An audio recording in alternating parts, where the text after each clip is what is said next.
Assalamualaikum warahmatullahi wabarakatuh. Nah, kembali lagi dengan saya di channel saya. Nah, Bapak Ibu, kali ini saya mau sharing ada informasi terkait dengan petunjuk teknis pelaksanaan angka kredit integrasi dosen khusus untuk pegawai negeri sipil. Tapi sebenarnya kalau apa yang saya baca dari sekitar 20 halaman ini sebenarnya tidak diperuntukkan hanya untuk PNS saja, tetapi bisa juga dipakai untuk yang dosen-dosen swasta gitu ya. Nah, apa yang akan saya sampaikan di sini, di beberapa video saya itu ada beberapa yang berkomentar terkait dengan terutama loncat jabatan yang misalnya dari lektor ke guru besar itu yang banyak sekali ditanyakan apakah bisa dengan angka kredit integrasi yang terbaru ini gitu ya. Meskipun saya sudah menjawab bahwa bisa karena saya berdasarkan statement dari para asesor PAK khususnya gitu. Tetapi ada juga yang bilang bahwa tidak bisa karena saya nggak tahu alasannya kenapa, karena saya juga tidak menanyakan secara detail bahwa apakah saudara sudah punya misalnya dasar hukumnya atau bagaimana. Nah, di video kali ini saya akan menunjukkan salah satu apa yang terangkum di dalam surat ini ya, salinan ini, di mana setelah saya membacanya itu ada statement yang kalimat yang menyatakan bahwa bisa dari lektor atau lektor kepala ke guru besar gitu ya, garis miring gitu. Artinya dari situ itu kita bisa beranggapan bahwa berarti loncat jabatan itu sebenarnya bisa meskipun dengan angka kredit integrasi ini ya. Karena 20 halaman saya tidak mungkin akan membacanya secara keseluruhan ya. Secara keseluruhan saya hanya sudah meng-highlight bagian-bagian terpenting yang menurut saya. Nanti Bapak Ibu juga bisa mendapatkan surat ini ya. Kayak gitu. Jadi di sini kalau kita melihat tentang petunjuk teknik pelaksanaan angka kredit integrasi dosen itu lebih kepada kita sebenarnya kalau sudah punya angka kredit integrasi itu mau diapakan gitu kan, semacam itu. Jadi sampai detik ini, sampai hari ini pertanggal berapa ini? Pertanggal 12 ya.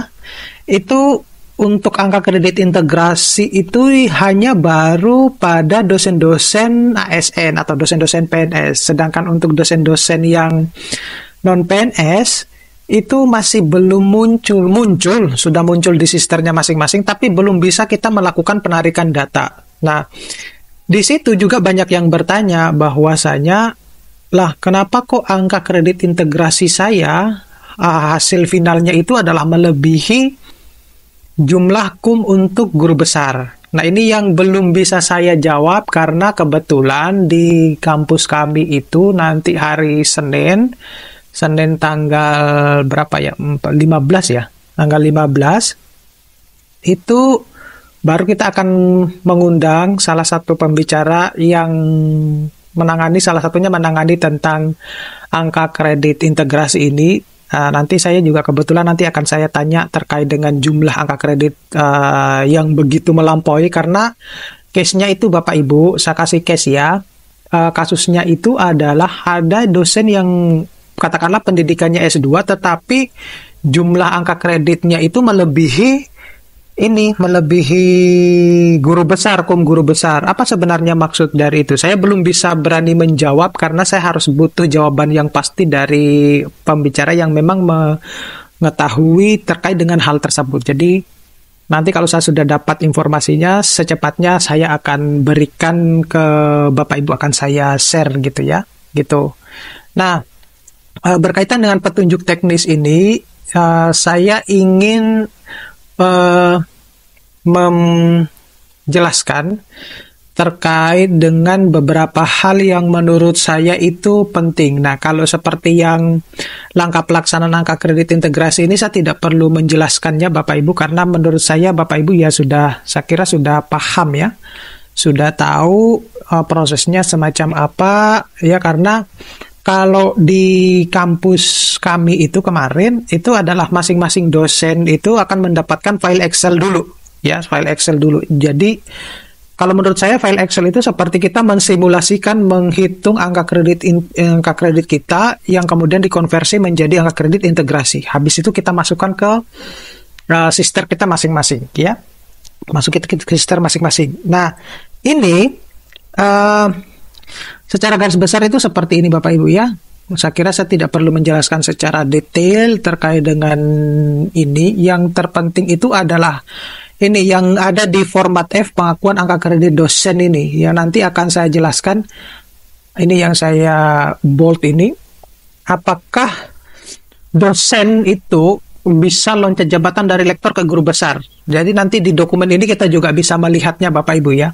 Nah, mudah-mudahan ini bisa menjawab pertanyaan-pertanyaan teman-teman dosen yang sudah banyak bertanya terkait dengan ada yang bilang apakah bisa, mekanismenya seperti apa, apakah kayaknya sepertinya tidak bisa gitu. Saya tidak bisa menjawabnya bahwa bisa atau enggak gitu karena bukti di lapangan itu belum ada sampai saat ini. Jadi kalau misalnya saya bilang bisa sedangkan di bukti di lapangannya tidak ada, ya nanti saya dikira bahwa saya menyebarkan isu yang nggak benar gitu. Tetapi di dokumen ini yang saya sharing ini itu tertulisnya bisa gitu ya. Nanti Bapak Ibu bisa menilai sendiri gitu. Mohon di cross check, mohon di komentari kalau misalnya apa yang saya sampaikan di sini itu salah gitu ya. Gitu. Nah, nanti saya juga akan berbicara tentang beberapa study case yang masuk ke Instagram saya ataupun yang chat di kolom komentar saya terkait dengan berbagai macam permasalahan yang dialami oleh teman-teman dosen berkaitan dengan angka kredit integrasi ini. Nah, ini kebijakan terkait dengan angka kredit integrasi ya untuk penyesuaian. Jadi ada yang perguruan tinggi di bawah kementerian ya. Ada juga yang di LLDikti.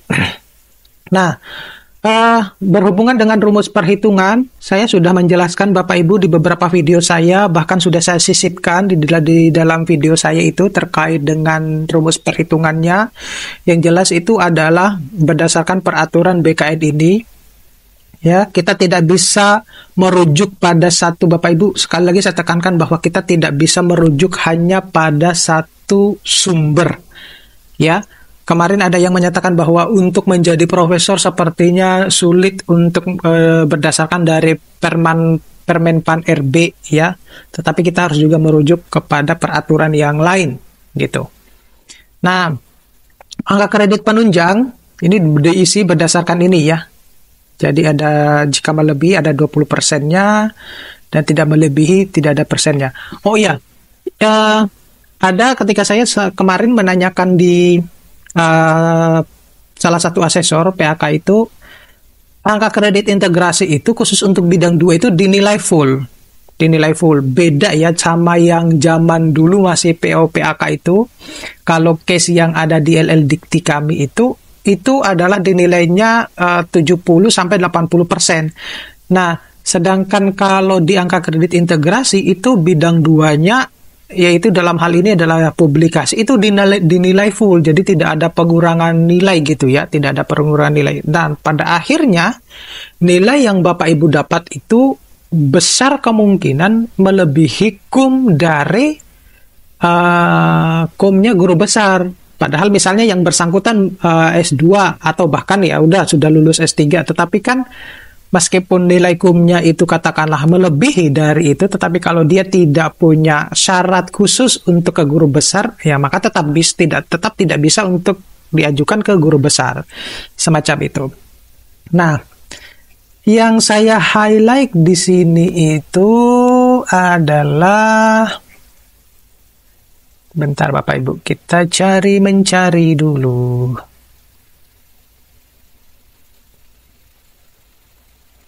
Nah, ini Bapak Ibu ya, format F ya yang ada di sister kita itu ya semacam ini. Nah, ini yang ketentuan pengisian format F itu kemarin saya jelaskan bahwa sampai tanggal 31 Desember untuk pengisian data kinerja itu yang sampai 31 Desember 2022 dan tidak diperkenakan mengisi untuk yang di kinerja yang diperoleh di 2023. Kemudian, nah ini Bapak Ibu ya, ketentuan data yang diisi pada dalam format F bagi asisten ahli dan lektor ya, bagi asisten ahli dan lektor. Kita baca pada di tabel ini ya, ada jenis data dan angka kredit yang digunakan untuk angka kredit integrasi. Jadi ada ajuan kenaikan jabatan fungsional, jabatan yang disetujui oleh untuk AA ke lektor, ya berarti dia naik satu tingkat gitu kan. Itu diprosesnya adalah di PT yang bersangkutan, jadi tidak sampai ke pusat gitu ya, menggunakan PAK dan SK jabatan terakhir. Nah kemudian poin kedua itu ajuan kenaikan jabatan yang ditolak untuk AA ke lektor atau AA lektor ke lektor kepala. Ini ya yang di garis merah ini, di garis merah, garis bawah, garis miring gini ya. Artinya kalau posisi semacam ini AA itu bisa ke lektor kepala ya. Itu sudah pasti, itu sudah bisa gitu ya.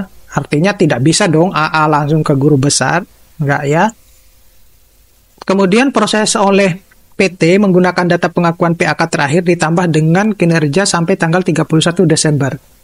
Nah, ajuan yang ditolak ini karena beberapa alasan Bapak Ibu. Jadi bukan berarti tidak bisa bahwa dari AA ke lektor kepala, ya bisa asalkan syarat yang ditentukan itu sudah memenuhi gitu ya.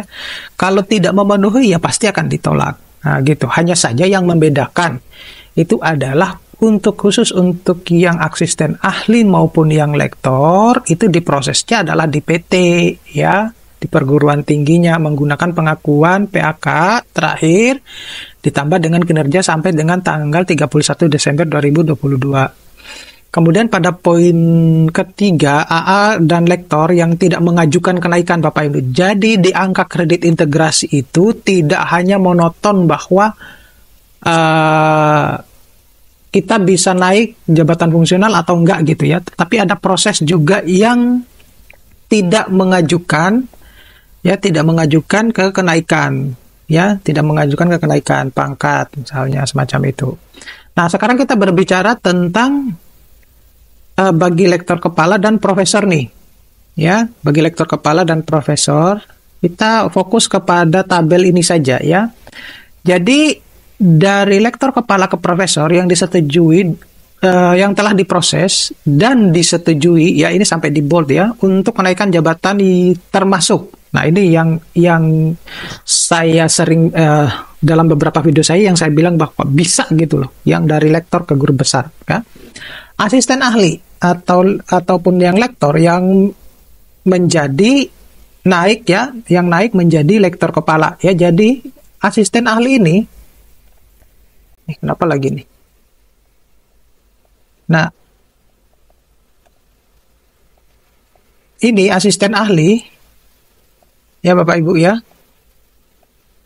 Asisten ahli ini bisa loncat ke lektor kepala, gitu ya. Kalau sudah disetujui, gitu menggunakan PAK yang disetujui dan yang ada di Kemendikbudristek, ya. Nah, begitupun dengan lektor. Lektor itu juga bisa naik menjadi profesor.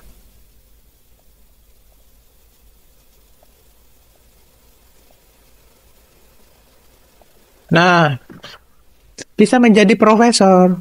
Nah, terus kenapa kok di beberapa video menyatakan bahwa komentar menyatakan bahwa tidak bisa gitu ya. Padahal di petunjuk teknisnya ini bilangnya ya seperti itu gitu ya, bilangnya seperti ini. Nah gitu, jadi kalau lektor kepala ke profesor ya kita tidak perlu membahasnya ya, karena itu kan naik satu tingkat gitu kan. Tetapi kalau yang lektor ke profesor, nah ini loh sudah ada ketentuannya gitu. Saya yakin bahwa pembuat kebijakan itu tidak mungkin akan membuat sebuah kebijakan yang justru mundur ke belakang gitu. Mundur ke belakang dalam arti seperti apa? Kalau di POPAK yang lama ya, yang 2019 itu sudah jelas bahwa ada loncat jabatan, bisa loncat jabatan. Dan itu pernah sudah saya sampaikan juga di di salah satu video saya yang kalau nggak salah judulnya itu adalah arah kebijakan karir dosen gitu, arah kebijakan karir dosen. Kenapa saya menyampaikan hal tersebut? Karena materi itu bersumber dari salah satu pembicara LL Dikti ya, LL Dikti yang dia juga menyatakan bahwa itu bisa loncat jabatan gitu. Nah, oke. Setelah itu terjadi perubahan peraturan. Nah, setelah terjadi perubahan peraturan, tidak mungkin dong dengan adanya perubahan peraturan maka justru mundur gitu ya, atau mengalami kemunduran gitu. Kalau pada sebelumnya itu DPOPAK sudah menjelaskan bisa loncat jabatan, ya tidak mungkin dong kalau pada aturan yang terbaru kemudian tidak bisa loncat jabatan. Nah itu harus nah itu kalau misalnya tidak bisa ya berarti kita mengalami kemunduran. Dan itu saya yakin bahwa setiap pembuat kebijakan tidak mungkin membuat kebijakan yang justru mengalami kemunduran. Pasti ya setidaknya sama atau ada yang dikembangkan. Semacam itu. Jadi ini lagi ya Bapak Ibu, saya tekankan lagi bahwa kalau yang lektor itu adalah bisa ke profesor. Jadi banyak kemarin yang tanya, saya sudah punya ya udah ajukan aja ke guru besar. Nanti di situ kita ketahui bahwa alasan penolakannya itu seperti apa sih. Nah kalau misalnya kita tahu alasan penolakannya seperti apa dan menurut kita itu kita sudah memenuhi, ya kita bisa ajukan banding gitu. Dibantu tentunya dengan universitasnya. Nanti akan saya ceritakan juga case-nya teman-teman yang lain. Tapi mungkin di video saya yang lain karena ini sudah terlalu panjang ya. Jadi ini ya disetujui ya pada kolom 1 ini.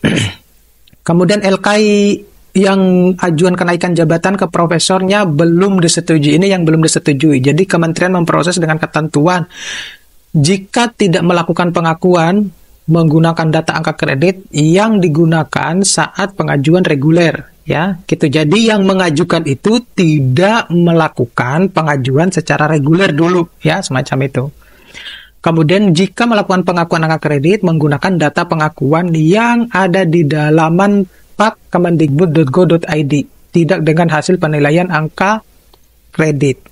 Nah, sedangkan untuk yang belum disetujui, ya, belum disetujui, itu diprosesnya oleh PT yang menggunakan data pengakuan PAK terakhir ditambah dengan kinerja sampai dengan 31 Desember 2022. Nah, lektor kepala dan profesor yang tidak mengajukan kenaikan jabatan dan hanya mengajukan pengakuan angka kredit ya. Jadi menurut saya begini. Apa yang ada di Sister dengan nilai sekian itu adalah hanya baru pengakuan ya. Pengakuan angka kreditnya, ya. Baru kita menggunakan data pengakuan angka kredit yang dikumpulkan melalui laman PAK kemendikbud.go.id. Nah, saya kira itu Bapak Ibu yang perlu saya sampaikan, yang saya highlight, yang menurut saya penting ya. Bapak Ibu nanti kalau mau mendapatkan ini ya bisa download ya, karena di awal-awal video tadi sudah saya tampilkan ya nomor surat salinannya ini. Jadi Bapak Ibu bisa mendownloadnya by Google ya, karena yang terpenting itu kita sesuai dengan format F ini yang ada di Sister itu loh Bapak Ibu ya. Oke, terima kasih Bapak Ibu, sampai ketemu pada video-video berikutnya. Mudah-mudahan ini bisa bermanfaat. Terus dukung channel saya. Kita ketemu pada video berikutnya. Assalamualaikum warahmatullahi wabarakatuh.